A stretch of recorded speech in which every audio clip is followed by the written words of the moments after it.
Para comenzar con el primer diálogo de Platón que vamos a ver, que es Ión, vamos a tener que ingresar, antes de ingresar en el diálogo, precisamos algunas herramientas para entenderlo.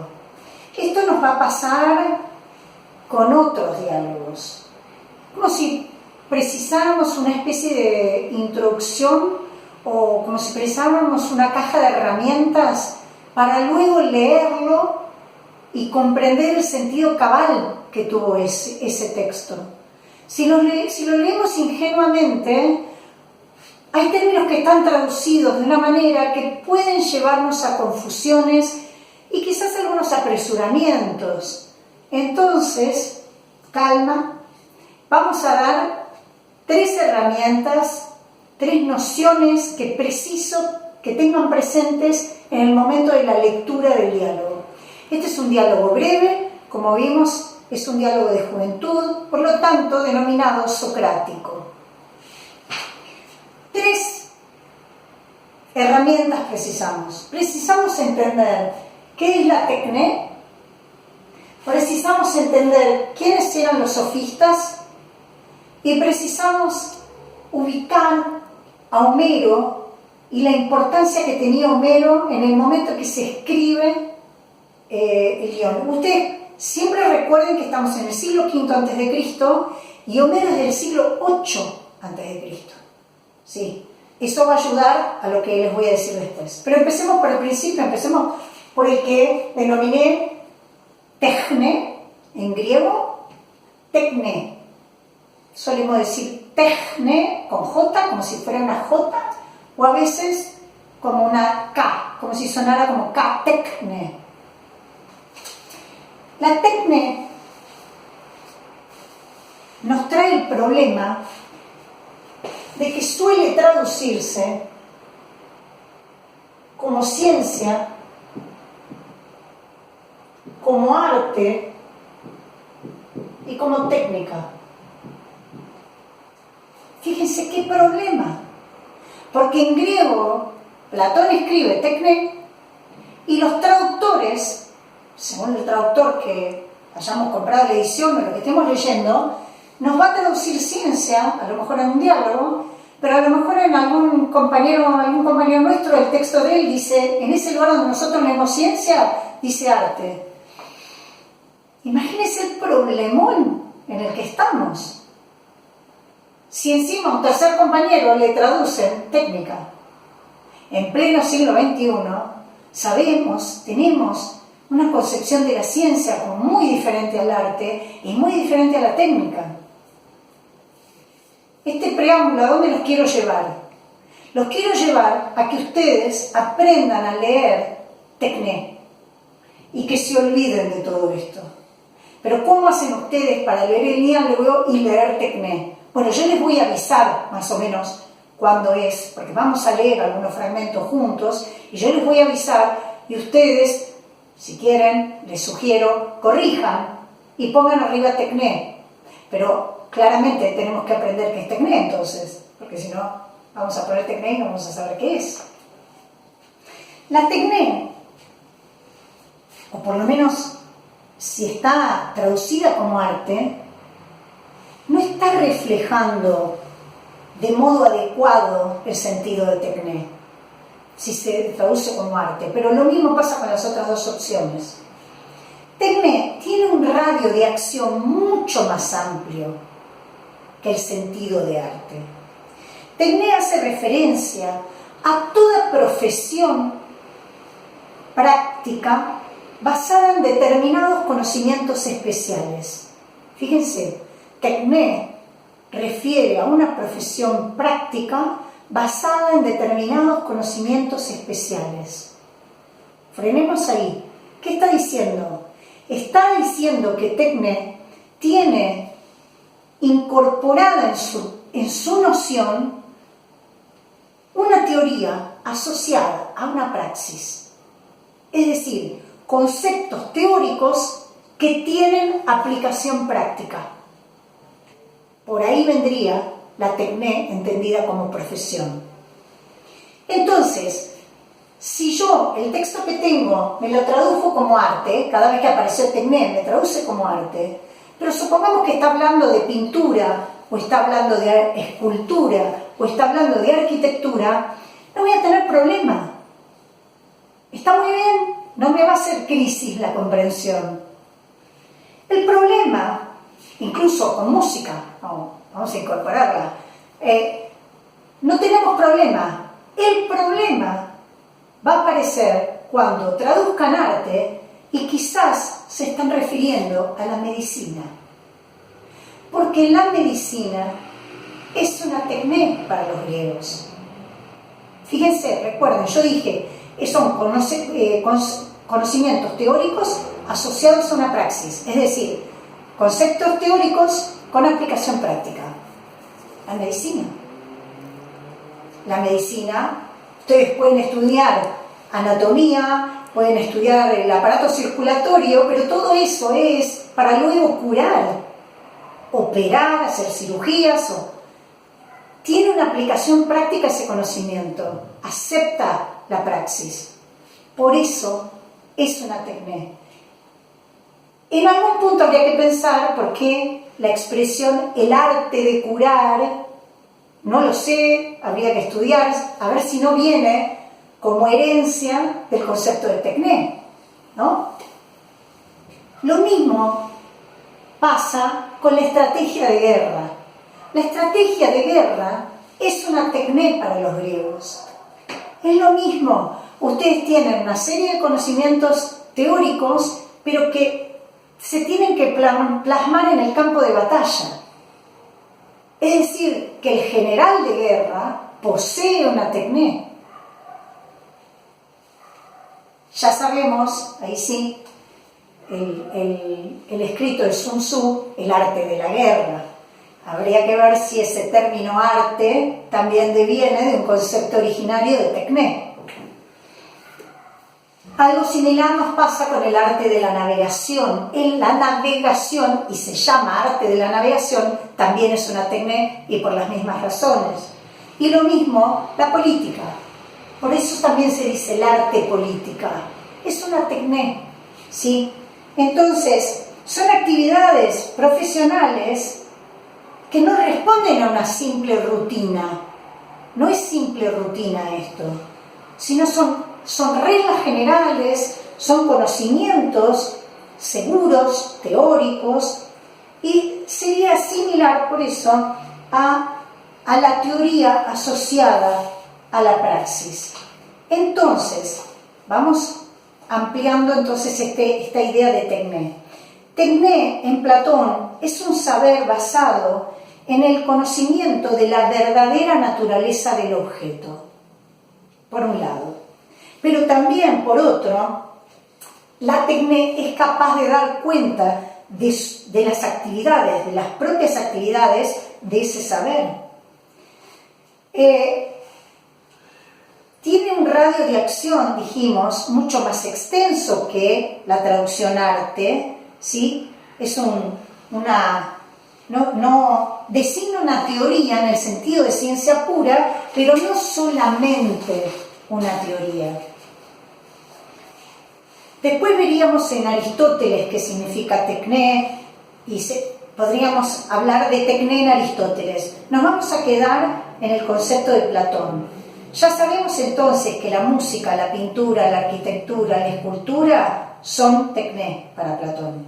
Pero ya estamos resumiendo, pero también sabemos que la medicina, el arte de la guerra, el arte de la navegación y el arte político también son tecné. Son labores prácticas, actividades profesionales que no responden a una simple rutina, dijimos, sino a conocimientos seguros. Bien, sin embargo, para Platón, la retórica política, el arte de saber hablar bien y dar buenos discursos, no es una tecné. ¿Esto por qué es importante? Porque ahora vamos a ver quiénes eran los sofistas. Entonces, la retórica política no es una tecné, sino que es una simple rutina. Una simple capacidad, dice Platón, basada en la experiencia y encaminada a obtener el aplauso de las masas. y a suscitar en ellas emociones de placer. Es asombroso que lo tuviera tan claro en el siglo V a.C., ¿no? Cuando decimos el arte culinaria, alguien podría preguntar, bueno, ¿no es una tecné? Porque se dice arte culinaria. No. Para Platón, el arte culinaria no es una tecné, es una simple rutina. Y entonces, bueno, hay otro, el arte cosmético, que tampoco sería. Sí, hay simples rutinas en las que está incluida la cosmética, la cocina, la retórica y la sofística, que son 4 clases de lisonja, dice Platón. Heredero de Sócrates estos conceptos, ¿no? Sócrates ve una cierta interdependencia entre ellas, entre lo culinario, lo cosmético, la retórica y la sofística, ¿no? Hay cierta imagen de engaño en todas ellas. Entonces, que van a tener que ver también con el cuidado del alma, ¿no? Pero fíjense que está muy clara la asociación con la lisonja y cómo el arte cosmético no es la belleza, es otra cosa, ¿no? Bien, pasemos a la segunda herramienta que precisamos, los sofistas.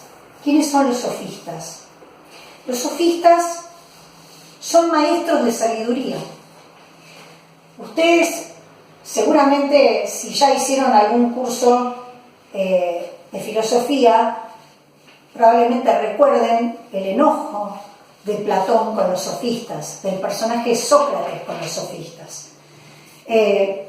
Sofistas, rapsodas y poetas en el pensamiento de Platón se encuentran asociados como si fuera una misma figura social, ellos tres. Lo repito, sofistas, rapsodas y poetas. Podríamos ponerlo así, conforman una misma figura social.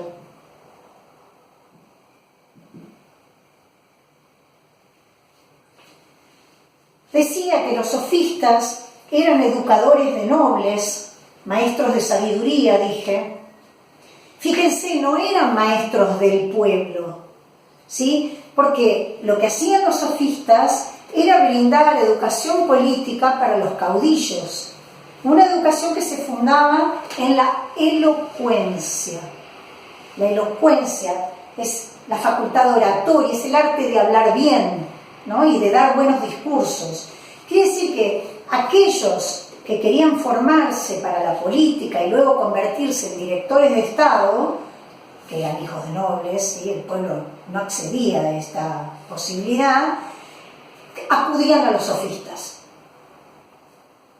Los que deseaban crear leyes de Estado necesitaban cierta preparación acerca de la esencia de las cosas humanas. ¿Cómo vas a dictar una ley si no sabes qué es la justicia? ¿Cómo vas a dictar una ley si no tenés muy claro qué es lo bueno? Los sofistas, a eso se refiere cuando decimos que enseñaban acerca de la esencia de las cosas humanas. Querían desarrollar, hijos de nobles que querían desarrollar la capacidad de pronunciar discursos convincentes, discursos oportunos, entonces recurrían a estos maestros. De alguna manera eran los que luego iban a conformar el Consejo de Gerontes con el tiempo, pero todos ellos tenían como virtud la facultad de la oratoria. La facultad de la oratoria está, en el pensamiento de Platón, en el mismo plano que la inspiración de las musas. Por eso, los sofistas y los poetas están bastante cerca en la consideración de Platón. La facultad de oratoria justamente reside en la aptitud juiciosa de pronunciar palabras decisivas y bien fundamentadas. En el Estado democrático, recuerden que había asambleas públicas. En esas asambleas públicas había libertad de palabra. Entonces, se hicieron indispensables estas dotes oratorias. Justamente eran como el verdadero timón en las manos del hombre de Estado. Entonces, el retórico, el orador, en la Edad Clásica se denomina político. Retórico, orador, asociado a la figura del político. Piensen que retórico luego en la Edad Media tiene otro sentido, un sentido más formal, que va a tener que ver con el contenido mismo. No es eso lo que se refiere, no es a eso a lo que se refiere. Más bien se refiere al arte de la elocuencia, ¿sí? Es lo que enseñaban los sofistas, enseñaban la virtud política a cambio de dinero. Y eso es lo que a Platón no le gusta de los sofistas, que enseñen la virtud política a cambio de dinero. Estos maestros de sabiduría, que en general son los interlocutores que tiene Platón en los discursos, los interlocutores de su personaje Sócrates, bueno, son estos maestros de sabiduría, ustedes van a ver que aparecen y se presentan con una arrogancia un poco ingenua, un poco soberbios, pero casi tan obvios que son bastante cándidos en un punto. La arete política en el siglo V era una aptitud intelectual, era una aptitud oratoria que era muy necesaria en este siglo. Luego, con Platón aparece la duda de si se puede enseñar esa virtud. Pero bueno, todo eso es posterior, son problemas posteriores, ¿no? Preciso que sepan, ya se habrán dado cuenta, que a Platón no le simpatizan los sofistas, ¿sí? Pero tampoco le simpatizan los rapsodas, y menos aún los poetas. Por eso quiero que recuerden esta tríada, esta gente, estas figuras sociales que van a ser blanco del ataque platónico. Última herramienta indispensable. No es que precisamos más, pero estoy dando las absolutamente necesarias. Homero. Homero lo ubicamos en el siglo VIII a.C., pertenece a la edad heroica. Para los sofistas, Homero es la enciclopedia de todos los conocimientos humanos. En una época, ahora quedó como un poco antiguo la definición con fines didácticos, se decía que Homero era para los griegos el compendio de la Biblia, como equivalente, ¿no?, a un compendio de una Biblia, un código de leyes y la enciclopedia británica completa. Ahora, lo que pasa es que la enciclopedia británica envejeció, podríamos decir Wikipedia si quieren, pero Homero para los griegos era el compendio de todos los saberes. Fíjense que dije código de leyes, dije Biblia y dije Wikipedia, enciclopedia británica completa. ¿Por qué? Porque cuando se quería saber cómo construir un carro, se recurría a Homero. Cuando se habla de, hago una aclaración como entre paréntesis, cuando se habla de poesía homérica, estamos hablando de epopeya, estamos hablando de la Ilíada y estamos hablando de la Odisea, poemas homéricos, ¿sí? Entonces, cuando se quería saber cómo construir un barco, se recurría a la poesía homérica. Pero cuando se quería dirimir una cuestión, es decir, encontrar quién era culpable y quién había sido el damnificado, también se recurría a Homero. Por eso también era un código de leyes, porque se buscaba algún ejemplo de algo que hubiera pasado, algún disturbio, alguna lucha, alguna discusión en Homero, y se usaba como regla, como ley. Pero también dije la Biblia, porque aparecen los dioses en esos poemas. Entonces, fíjense que la poesía homérica era el compendio de todos los saberes y era como si tómenlo como entre comillas lo que voy a decir, pero como si fuera un manual con el que se enseña, pero a la vez el lugar del saber total. Los niños se educaban con Homero. Entonces, desde la construcción de carros hasta la estrategia de guerra, ¿sí? ¿Qué había hecho tal general? ¿Qué estrategia de guerra había asumido? Un conjunto de reglas prudentes para la vida también. Todo se encontraba en Homero. ¿Y quién enseñaba con Homero? El sofista, el maestro de sabiduría que educaba a los hijos de los nobles. Entonces, por eso está tan cerca el poeta del sofista, porque el sofista enseña con lo que produjo el poeta. Cuando ustedes lean el poeta y no dicen el nombre, siempre es Homero, porque es el poeta. Entonces, con la educación sofística comienza a aparecer una lucha pedagógica, porque comienza a aparecer una lucha pedagógica que la va a llevar adelante Platón, pero más tardíamente, en su etapa de madurez.